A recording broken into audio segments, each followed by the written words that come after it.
بسم اللہ الرحمن الرحیم۔ حضرت عقبہ بن عامر رضی اللہ عنہ کہتے ہیں کہ میں نے رسول اللہ صلی اللہ علیہ وسلم کو فرماتے ہوئے سنا، اللہ تعالیٰ ایک تیر سے 3 افراد کو جنت میں داخل کرتا ہے، ایک اس کے بنانے والے کو جو ثواب کے ارادے سے بنائے، دوسرے اس کے چلانے والے کو، اور تیسرے اٹھا کر دینے والے کو۔ تم تیر اندازی کرو اور سواری کرو، اور تمہارا تیر اندازی کرنا مجھے سواری کرنے سے زیادہ پسند ہے۔ لہو و لعب میں سے صرف 3 طرح کا لہو و لعب جائز ہے۔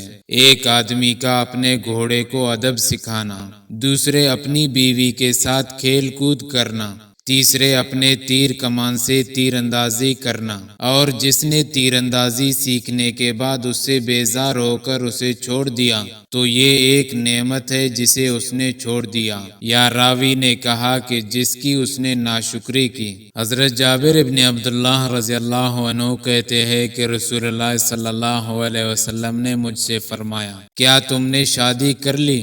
میں نے کہا ہاں۔ آپ صلی اللہ علیہ وسلم نے فرمایا، کنواری سے یا غیر کنواری سے؟ میں نے کہا غیر کنواری سے۔ آپ صلی اللہ علیہ وسلم نے فرمایا، کنواری سے کیوں نہیں کی؟ تم اس سے کھیلتے اور وہ تم سے کھیلتی۔